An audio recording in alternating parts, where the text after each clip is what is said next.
नमस्कार, आप देख रहे हैं कैपिटल टीवी उत्तर प्रदेश और मैं हूं आपके साथ राजप्रीत कौर। 2024 के लिए इंडिया अलायंस ने रणनीतिक स्तर पर तैयारियां शुरू कर दी है।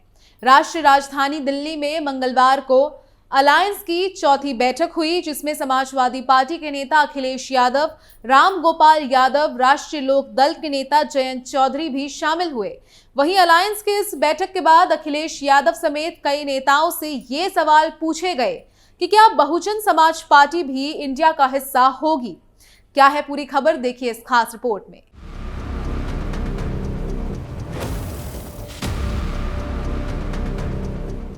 अखिलेश ने पत्रकारों से इस सवाल के जवाब में कहा कि हमें जो कहना था वो कह दिया, आगे इस पर विचार होगा, सभी की सहमति से फैसला होगा।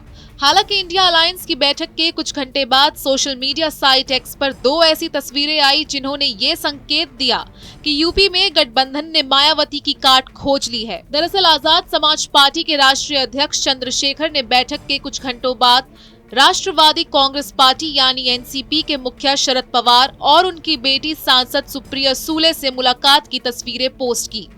उन्होंने इन दो तस्वीरों के साथ लिखा, आज लोकप्रिय राजनेता श्रद्धेय शरद पवार और सुप्रिया सूले से दिल्ली में उनके आवास पर मुलाकात हुई।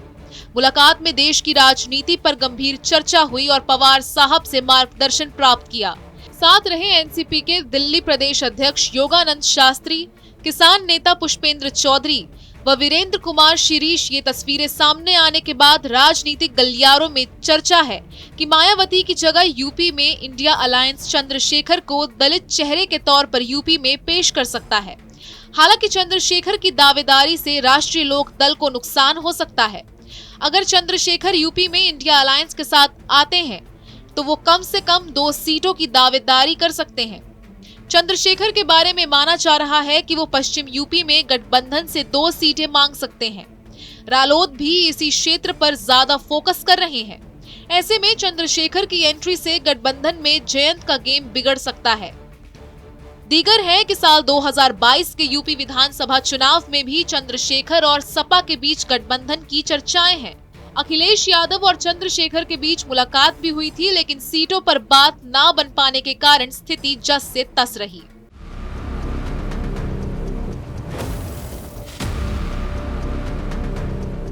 उधर शरद पवार की बात करें तो इसी साल अगस्त में जब उनसे बसपा चीफ मायावती के इंडिया अलायंस में आने से जुड़ा सवाल किया गया तो उन्होंने कहा था ये पता नहीं कि वो किसके पक्ष में है।